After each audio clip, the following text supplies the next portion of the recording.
Alors, on va attendre 2 secondes.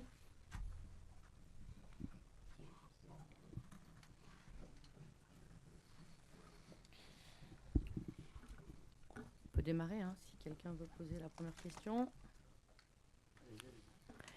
Qui veut démarrer? Allez, Flo. Bonjour Geronimo. Question toute simple, comment se sent l'OM après de nouveau cette victoire contre Nantes dans un classement qui reste assez serré? Comment tu envisages ce match contre Lens? Et est-ce que vous vous dites vraiment que cette deuxième place, elle est pour vous, elle doit rester pour vous malgré la concurrence derrière? Alors, on a une semaine dans laquelle on a travaillé ce match de Lens. On avait besoin de cette victoire face à Nantes. On venait d'une semaine difficile avec ce qui s'était passé face à Auxerre. Mais oui, pour nous, tous les matchs sont importants. Tous les matchs sont aussi importants les uns que les autres. Ça a été comme Nantes, ce sera pareil contre Lens demain. Donc oui, on veut continuer et garder cette deuxième place. Et on veut bien sûr continuer d'engranger le plus de points possible pour essayer de se qualifier pour la Ligue des Champions, qui est notre objectif premier cette saison. Slim. Bonjour Geronimo. Une petite question sur ta préparation mentale un petit peu des rencontres. On sait que l'OM est une équipe qui a la possession du ballon, donc vous devez être décisif sur le peu de situations qui vous est proposé. Et comment justement vous préparez ces matchs-là? Est-ce qu'il y a une préparation particulière mentalement? Oui, quand on joue, donc dernièrement, j'ai peu de ballons à toucher pendant les rencontres. Je participe peu lors de ces derniers matchs. Quand on parle bien sûr de ce qu'il faut être comme gardien, c'est vrai que je joue beaucoup avec les pieds, mais je n'ai pas beaucoup d'arrêts à faire, disons. Donc voilà, notre devoir en tant que gardien est d'être toujours disponible, de toujours être prêt pour quand l'équipe a besoin de nous, que ce soit la première minute, 15e minute, 20e minute, 90e minute. Personnellement, moi, je parle beaucoup avec mon thérapeute concernant ceci. Il m'aide beaucoup à garder cette concentration pendant toute la rencontre. Et c'est un petit peu comme ça que je prépare les matchs. Ensuite, bien sûr, avec Rika et Alex, sur le terrain, on essaye de travailler aussi toutes les situations possibles que l'on peut avoir lors des matchs. Mais ce qui est extra sportif, c'est un petit peu ce que j'ai dit, c'est parler beaucoup avec une thérapeute concernant ce mental et essayer de trouver aussi des moments dans le match pour rester concentré. Dans l'équipe, il y a un classement, notamment des gardiens, des joueurs en général, et également des gardiens. Tu es premier de ce classement. Par définition, c'est vrai que le système de notation, c'est forcément subjectif. Mais est-ce que ça te fait quelque chose? Quel regard tu portes là-dessus? Est-ce qu'éventuellement, c'est une source de motivation? Alors c'est vrai que moi je ne l'ai pas vu, mais on m'en a parlé. On a chacun des objectifs personnels, bien sûr. Moi, mon objectif personnel cette saison est d'essayer d'être le meilleur gardien du championnat. Mais c'est vrai que je sais qu'il y a une bonne concurrence aussi à ce poste dans ce championnat, dans cette Ligue 1, et j'espère et je souhaite vraiment qu'à la fin de la saison, je puisse dire que j'ai été le meilleur gardien, mais je pense que c'est quelque chose de secondaire. Pour moi, le principal, c'est surtout de, comme j'ai dit tout à l'heure, se qualifier pour la Ligue des Champions l'année prochaine. Et l'année prochaine, au lieu de parler de ceci, de parler des prochains matchs de Ligue des Champions, peut-être. Bonjour, Geronimo, j'ai une question sur la sélection et ton coéquipier Léo Balerdi. Je voulais savoir un peu comment on le perçoit en Argentine. Est-ce qu'il est titulaire? Comment ça se passe la concurrence en défense? Il y a Otamendi qui est là depuis 100 ans déjà. Comment ça se passe avec Facundo Medina que vous allez retrouver? Est-ce qu'il est au-dessus, en dessous? Et là, est-ce qu'il peut profiter de la blessure de Lisandro Martinez pour s'installer, à ton avis, en tant que titulaire en sélection?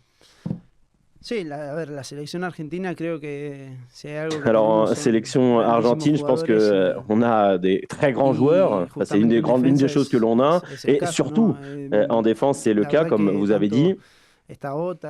C'est vrai qu'il y a Ota, donc Otamendi, il y a le Cuti Romero, il y a Lisha, Lisandro qui est blessé, mais il y a Léo également, il y a Facu Medina. Il y a beaucoup de joueurs qui vont lutter pour cette place et pour jouer. Et je n'ai aucun doute que peu importe qui joue, il sera prêt à répondre présent. Je les connais tous, je connais Léo bien sûr, et je sais qu'il peut le faire, il peut très bien faire aussi, mais à un moment bien donné, c'est l'entraîneur qui décidera, et je n'ai aucun doute de savoir que celui qui jouera bien le fera très bien. Bonjour Geronimo, j'ai 2 questions s'il te plaît. La première, elle concerne le match de demain contre Lens. C'est un match important, mais ils le sont tous bien sûr. Il reste 10 matchs, il faut prendre le maximum de points.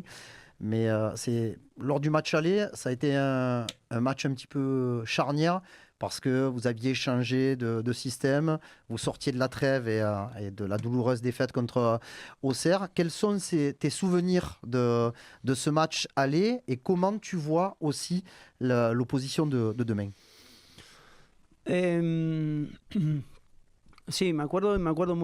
Alors oui, je m'en souviens, je me souviens très bien de ce match parce que justement avec Léo, on revenait de la sélection, on est allé directement à Lens pour jouer, on avait gagné ce match.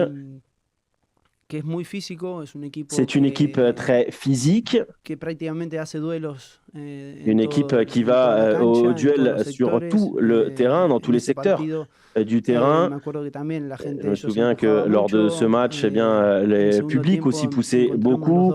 Et en deuxième période, on a eu ces 2 buts. Et on a pu passer devant, mais c'est vrai que sur la fin, ils avaient égalisé, même si le but a été annulé pour une faute. Ça sera un match similaire dimanche. Samedi, on sait qu'ils arrivent avec des joueurs suspendus, avec beaucoup d'absents aussi, mais ça restera un match très difficile, très physique pour nous. Et ce sera un grand défi pour nous.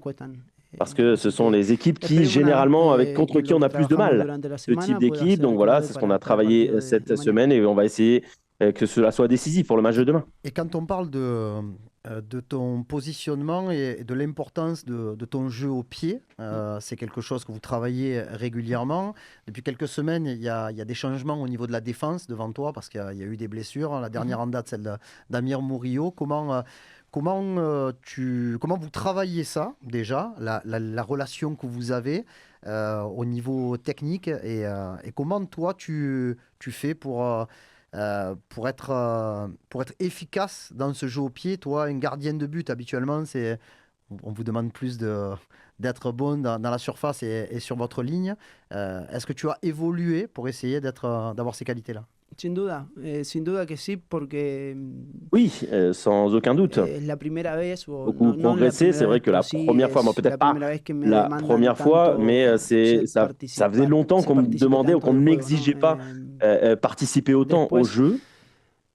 Ensuite, en tant qu'équipe, on a beaucoup d'heures de travail derrière concernant ce sujet, pas que sur la relance du ballon, mais aussi comment on joue quand on est plus haut, quand il faut revenir sur le terrain. Donc, il y a différentes situations de match. On a beaucoup d'heures de travail derrière tout ça, beaucoup de vidéos également.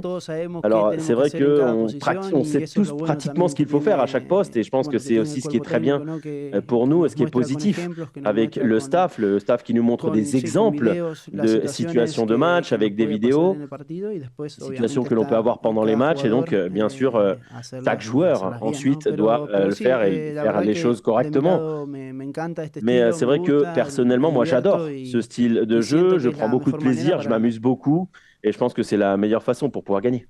Fabrice. Oui, Geronimo, bonjour. J'ai 2 questions, moi aussi, s'il te plaît. La première concerne le match de demain. Tu disais Lens arrive avec beaucoup d'absents, de suspendus. Est-ce que tu penses que vous, l'Olympique de Marseille, aujourd'hui, est-ce que vous êtes à l'abri d'un excès de confiance? Non, je ne pense pas. Nous, peu importe qui sera en face, alors là maintenant demain ce sera Lens, on ne sait pas quels joueurs seront sur le terrain, on ne sait pas comment ils vont jouer, mais pour nous le plus important c'est de prendre les 3 points. Ce match de ce week-end, on a fini avec 52 points, que l'on continue sur le même chemin que l'on a eu jusqu'ici, et ensuite répondre et puis faire un peu ce que nous demande le coach pour gagner ce match, peu importe qui sera en face, peu importe les joueurs qui seront sur le terrain, peu importe s'ils ont des absents ou pas, nous on représente une équipe, une ville, et avec ça c'est suffisant pour nous. Baptiste. J'en avais une deuxième. Pardon, excuse-moi. Non, c'est pas grave. Tout à l'heure, tu nous parlais du travail que tu faisais avec ton thérapeute. Est-ce que tu peux nous en dire un peu plus? Depuis quand tu fais ça? À raison de combien de fois par semaine? Et qu'est-ce que ça t'apporte concrètement? Alors, au moins une fois par semaine, et je le fais depuis de nombreuses années. Moi, j'ai toujours dit la même chose. Le joueur de foot, c'est 80% mental et 20% physique ou technique ou autre. Et à partir de là, moi, j'essaye toujours au moins une fois par semaine de parler avec cette personne. Et si j'ai besoin de plus, je demanderai plus. Mais pour l'instant, ça va.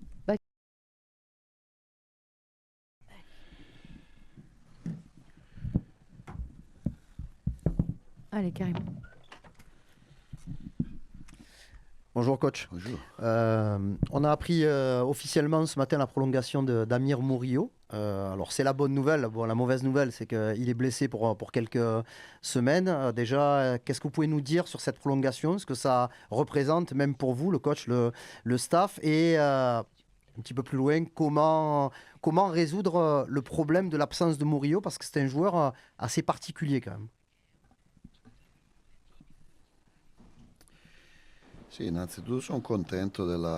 Oui, alors tout d'abord, c'est vrai, je suis très heureux de la prolongation de son contrat parce qu'il l'a mérité. Et il faut primer les gens qui font de bonnes choses. Pour l'instant, il fait un très bon championnat, on en est vraiment tous heureux. Et oui, c'est un problème parce qu'il a des caractéristiques uniques, Murillo. Donc c'est pas simple de le remplacer avec un joueur qui a les mêmes caractéristiques surtout. Lirola, il lui ressemble, mais il y a quand même quelque chose qui lui manque pour pouvoir jouer à ce poste-là, exactement faire ce rôle-là. Rongier, il peut le faire, mais évidemment, c'est un milieu. Et de l'autre côté, il y a un autre milieu qui est Kondogbia. Donc, il faut aussi voir la situation de manière générale. Et Luis Felipe, il peut jouer dans ce rôle. C'est plus un défenseur central dans une défense à 4, surtout pour le rôle qu'on donne. C'est-à-dire que ce joueur axe droit a des caractéristiques différentes. Donc, bon, on verra. On verra aussi comment évolue la blessure et combien de matchs on devra jouer sans lui. Et ensuite, on décidera match après match de quoi faire. Oui, Roberto, bonjour. Ce match contre Lens, c'était quand vous aviez changé de système au match aller. C'était une semaine particulière parce que vous n'aviez pas eu les internationaux pour vraiment travailler. Est-ce que vous pouvez nous raconter à quel moment vous vous êtes dit qu'il fallait changer de système, que c'était une bonne idée? Est-ce que vous y aviez pensé un petit peu plus tôt auparavant? Et comment est-ce que vous l'aviez mis en place?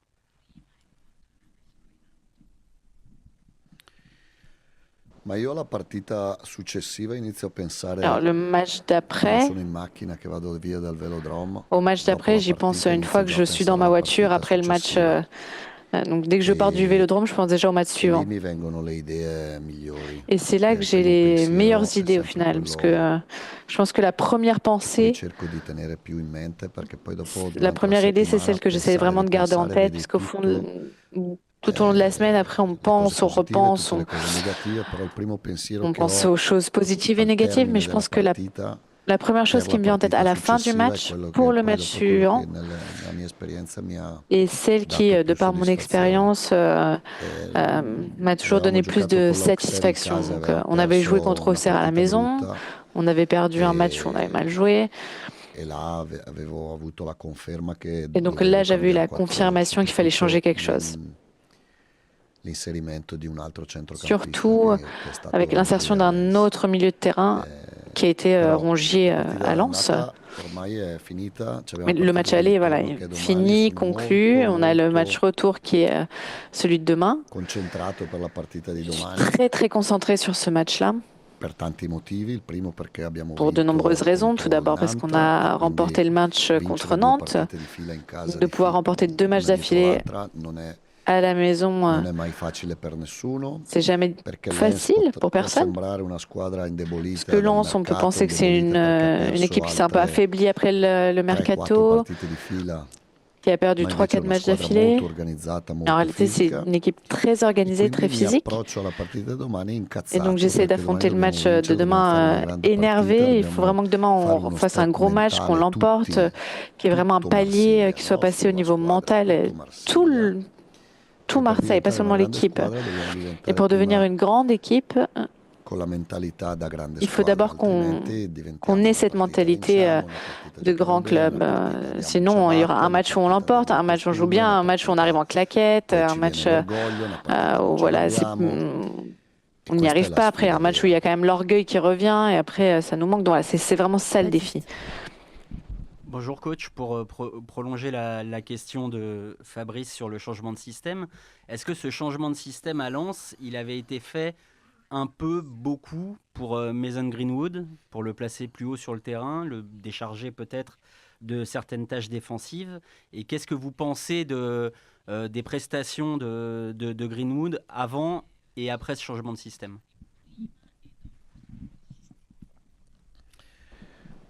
Alors, le changement de système à Lens est arrivé pour différents aspects. Tout d'abord parce qu'au milieu du terrain, on avait vraiment besoin d'un joueur qui mette de l'ordre.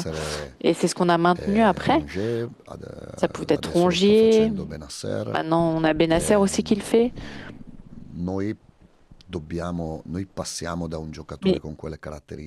On passe par un joueur qui a ces caractéristiques. On est vraiment dépendant au niveau du jeu d'un joueur comme ça.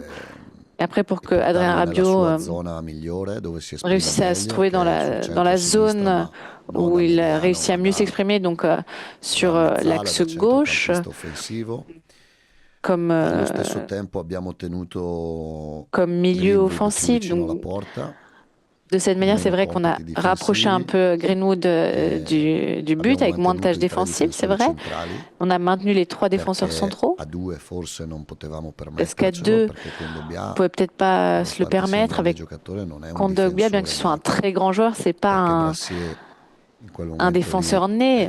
Parce que Brassier, à ce moment-là, il n'était pas encore à 100% de sa forme ici à Marseille et que Cornelius n'avait pas réussi encore à passer le cap et à s'intégrer. Donc Mason Greenwood, moi je l'ai voulu ici, je l'ai dit, je l'ai redit, c'est le premier joueur que j'ai appelé avant même d'avoir signé à l'OM. J'avais déjà appelé son père. Donc il n'y a personne qui peut avoir plus d'estime de lui que moi. Mais après, j'en attends quand même plus de sa part. Il doit en faire plus. Parce que ce qu'il fait ne nous suffit pas. Et s'il veut réussir à maintenir ses attentes de champion, parce qu'il peut devenir un champion, il faut qu'il soit plus constant dans les matchs, il faut qu'il se sacrifie plus, il faut qu'il soit plus déterminant, plus vraiment constant dans le fait d'être décisif. Parce que sinon, on reste encore une fois sur ces choses où on a un match très bien, après on perd à Auxerre, ensuite on remporte le match ici contre Nantes, et ça fait un peu des vagues. Donc ça, c'est quelque chose que moi, je n'aime pas. Bonjour. 2 questions, s'il vous plaît. La première, pour prolonger sur le remplacement d'Amir Murillo. Vous dites que vous allez décider match après match. Pour demain, est-ce que vous avez pris votre décision déjà? Oui. Vous pouvez en dire plus ou... Puoi dire qualcosa in più? No, domani vedrete la partita. Vous verrez demain. Et une vous verrez demain sur avant le match. Geronimo Rulli.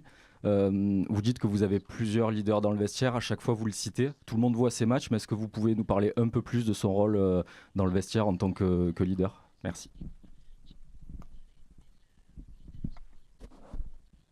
È un ragazzo eccezionale, formidable, vraiment un top joueur. Et en fait, les Argentins, je pense qu'ils ont vraiment, sont vraiment de l'avance sur ça. Ils sont capables au niveau de la personnalité. Lui, plus il y a de pression, plus ça l'enflamme. C'est vraiment un joueur juste pour l'OM. Pour moi aussi, il fait vraiment un grand championnat. Et il se mérite, il le mérite, pardon. Parce qu'il travaille toujours avec sérieux. Il donne toujours le maximum et nous, on doit chercher toujours le meilleur. On doit toujours essayer d'obtenir le meilleur de nous-mêmes. Pas juste le samedi ou le dimanche pendant le match, mais vraiment tout le temps. Bonjour coach. En termes de classement, je ne sais pas si vous avez remarqué, si vous gagnez ou même si vous faites match nul, vous aurez au moins autant de points que lors de la saison dernière. Il restera alors 9 matchs. Est-ce que vous pouvez nous en dire un peu plus sur le tableau de marche que vous avez imaginé, que vous avez fixé à vos joueurs sur les 10 matchs qui restent? Merci.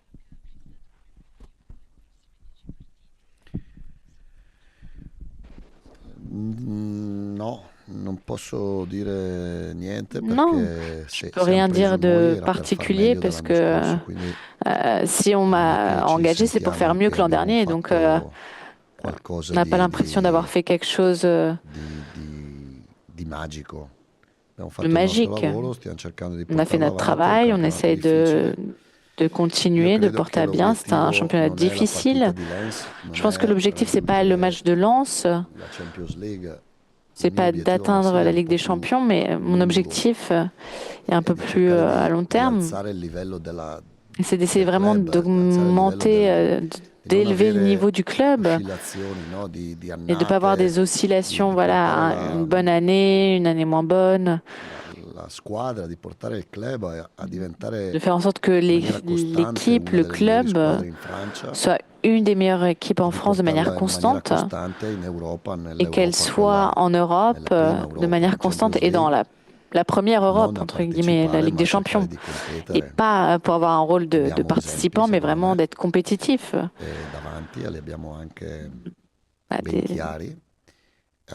Des idées assez claires, mais pour l'instant, ce n'est pas encore l'heure de faire des bilans. On les fera à la fin de la saison. Bonjour coach, 2 questions. Également, j'ai bien noté que vous n'allez pas nous donner le remplaçant demain d'Amir Murillo dans l'équipe, mais juste, vous nous avez dit que des fois, vous avez des idées dans votre voiture en quittant le stade. Est-ce que pour ce remplacement-là, vous avez l'idée depuis la semaine dernière, depuis dimanche dernier, ou vous avez travaillé plusieurs options, vous n'avez pas choisi? Une question un peu fourbe. Parce que moi, en conférence, j'avais parlé de Rongier. Après, je ne suis pas bête. Je vous comprends quand même. Valentin Rongier, ça peut être une idée, ça peut être Luis Felipe et ça peut être Lirola. Attendez, vous verrez demain. Alors, juste... Encore un peu sur le sujet, vous nous avez dit juste là que il fallait penser aux paramètres si c'était Valentin Rongier qui était choisi, du fait qu'il y avait aussi Geoffrey Kondogbia et qu'il fallait penser au fait que ça soit 2 milieux de terrain qui accompagnent Léo Balerdi. Est-ce que vous pouvez nous expliquer en quoi, j'imagine que c'est sur le travail sans ballon, mais en quoi mettre 2 milieux de terrain dans ce secteur-là, ça peut être problématique?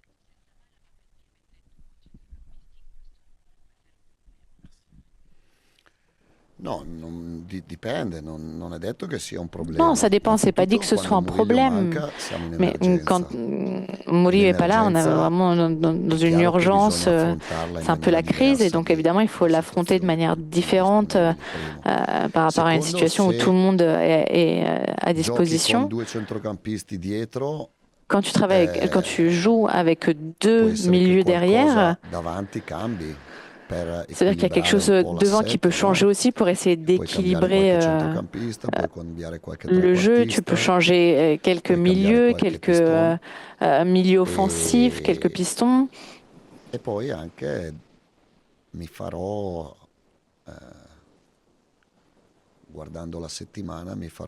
Et puis après, en fonction de la semaine, moi je vois voilà, la solution meilleure en fonction des entraînements. Parce qu'au final, la saison est encore longue.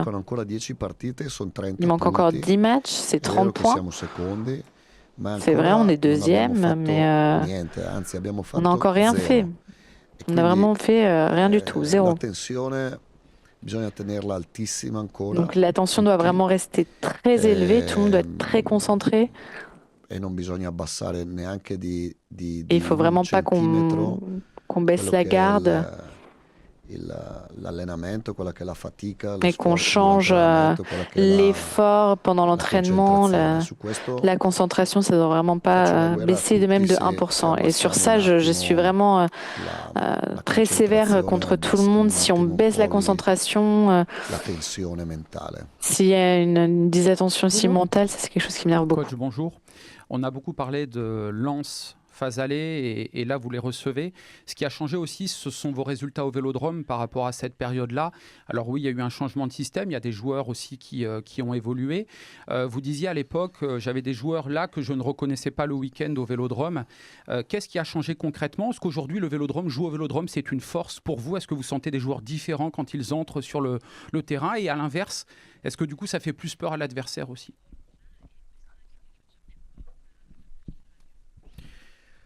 Non, je pense que le Vélodrome maintenant c'est devenu ce que c'était avant, hein. Mais pour nous c'est devenu un allié. J'espère qu'ils nous aideront, parce que le championnat n'est pas encore fini, hein, et pas fini pour les supporters non plus. Et donc maintenant qu'on arrive vraiment dans ce moment clou de la saison où les points ont vraiment une importance, un poids, il faut qu'ils soient proches de nous, il faut qu'ils nous poussent. Maintenant, les joueurs s'amusent quand ils jouent au Vélodrome, ils le voient comme un privilège de pouvoir jouer ici. C'est vraiment notre maison, c'est chez nous. Les gens, les supporters sont nos amis. Et je pense que ça se voit, hein, les performances différentes. Mais il faut vraiment qu'on maintienne l'objectif. C'est pas de choisir si on joue à la maison ou à l'extérieur. Hein, parce que l'an dernier, j'ai l'impression que l'OM remportait les matchs à la maison et perdait à l'extérieur. Il y a 2 ans, remportait les matchs à l'extérieur et perdait au Vélodrome. Cette saison, on a fait la première partie, on remportait les matchs à l'extérieur et à la maison, on faisait vraiment des performances pourries. Et là, maintenant, ça a un peu changé, mais ce qu'il faut, c'est qu'on soit équilibré, constant partout. Stan ? Oui, bonjour. Une question sur Amine Gouiri et la comparaison que vous avez faite, je crois, la semaine dernière avec Gonzalo Higuaín. Dans mes souvenirs, peut-être par erreur, Higuaín était quand même un joueur plus naturellement axial et vraiment obsédé par le but, alors qu'on voit un Gouiri plus joueur qui peut partir de plus loin sur le côté, etc. Du coup, ma question, c'était de savoir si vraiment le Gouiri actuel vous faisait vraiment penser à Higuaín, ou bien est-ce que c'est quelque chose que vous avez en tête pour l'avenir, que vous avez envie qu'il devienne Higuaín en quelque sorte? Non, è qualcosa che non, c'est quelque chose que je voudrais qu'il puisse devenir ce joueur. Évidemment, lui n'est que le reflet de soi-même. Higuaín, c'est un champion absolu. Gouiri, c'est un très bon joueur, mais c'est pas encore un joueur de ce niveau. Mais ce qu'il faut, c'est qu'il maintienne ses qualités en dehors de la surface, en essayant d'ajouter de l'agressivité, de l'envie quand il doit conclure son action. Donc, ça, c'est quelque chose qui est mental, selon moi. Parce que lui, il tire bien, il voit les buts, il a toujours marqué beaucoup, que ce soit à Nice, à Rennes. Mais il jouait à un poste différent. Maintenant, c'est le numéro 9 de l'OM. Et donc, quand tu es le 9 de l'OM,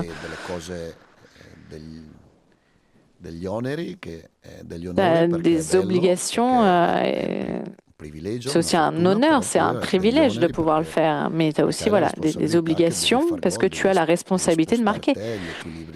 C'est toi qui dois un peu bouger le match, faire bouger les choses, mais je pense que c'est un bon joueur, c'est la personne qui est juste et qui peut être un footballeur de l'OM. Ouais, bonjour coach, j'avais plusieurs questions sur la même thématique concernant la préparation des matchs, parce que vous l'évoquiez dans une conférence de presse précédente et je voulais creuser un peu. Je voulais savoir, est-ce que vous trouvez les matchs de la phase retour plus durs que ceux de la phase aller? Est-ce que vous vous fondez sur les matchs de la phase aller ou pas du tout? Parce que vous estimez que chaque Il girone di andata oppure pensa che ogni squadra... Bon, globalement, vos idées, elles ont bien infusé votre collectif. Ça, on voit que c'est clair, on connaît votre philosophie de jeu. Est-ce que du coup, vous vous concentrez plus sur votre équipe, sur les détails que vous voulez améliorer, plutôt que sur une éventuelle adaptation à des adversaires? Merci. Io mi concentro su tutto. Moi, je me concentre sur tout. Je veux tout, je veux le jeu, l'agressivité, la motivation, la concentration.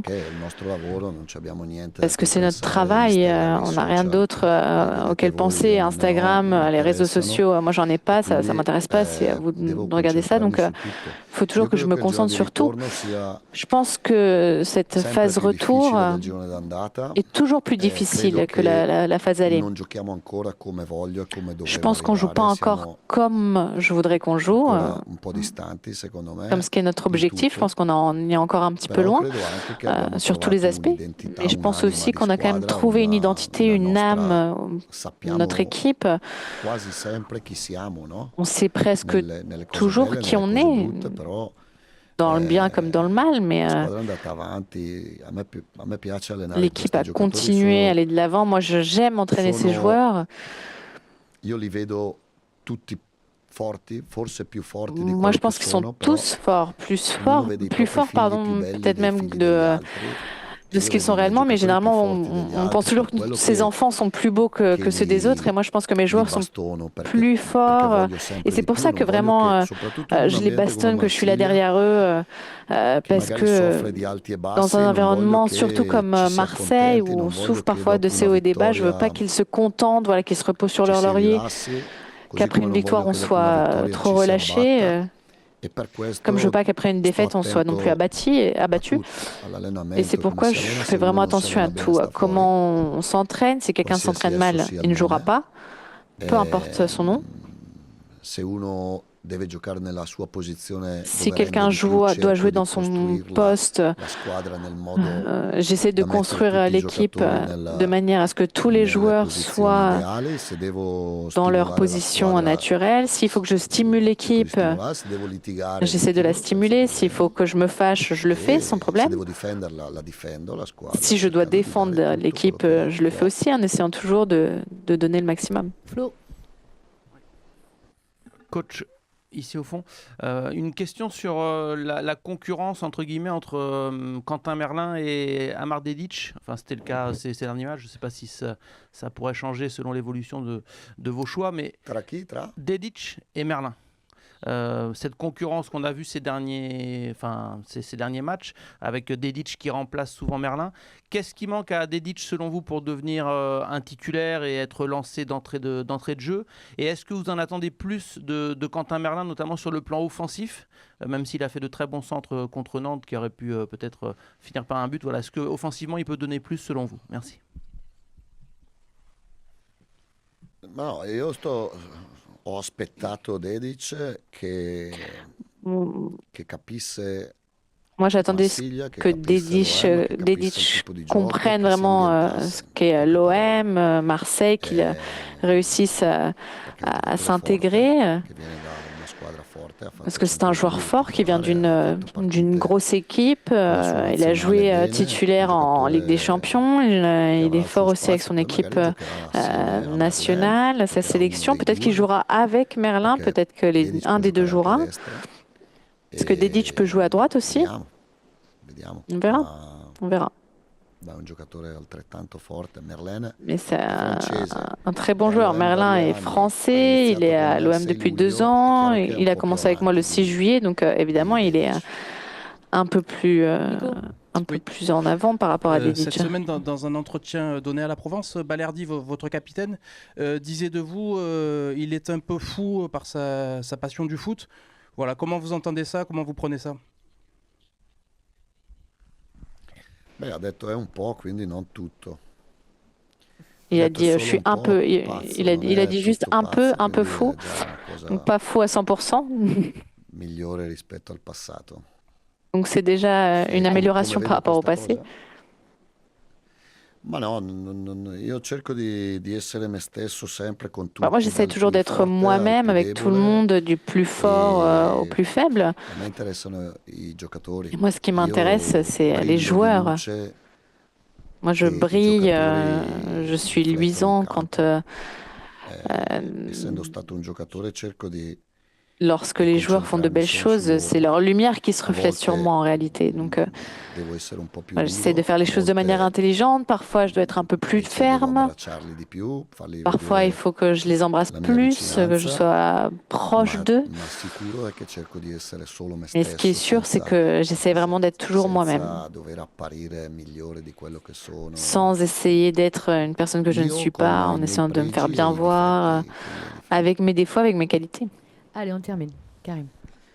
Coach, on a l'habitude de parler des joueurs individuellement. Il y a un joueur dont on n'a pas parlé depuis très longtemps, puisqu'il a été gravement blessé à la première journée. C'est Faris Moumbagna. On parle de lui en tant que réathlétisation de terrain. Est-ce qu'il est proche de pouvoir redevenir véritablement un joueur de l'effectif et est-ce que vous avez des plans pour lui, pour cette fin de saison? Parce que c'est quand même c'est un joueur qui apporte une touche différente, une palette différente par rapport aux attaquants que vous avez aujourd'hui. Oui, on l'attend. Hein. Et j'espère que c'est lui qui pourra nous donner le but de la qualification mathématique pour la Ligue des Champions. Parce qu'il le mérite. Je sais ce que ça veut dire, c'est d'être blessé pendant très longtemps, comme il l'a été. C'est vraiment quelqu'un de très bien. Si quelqu'un se comporte bien, je pense qu'au final, le bien reviendra. Le karma, quoi, que ce soit dans une semaine, un an. Et je pense que cette année, ça lui a vraiment coûté cher. Et donc, ce serait juste pour lui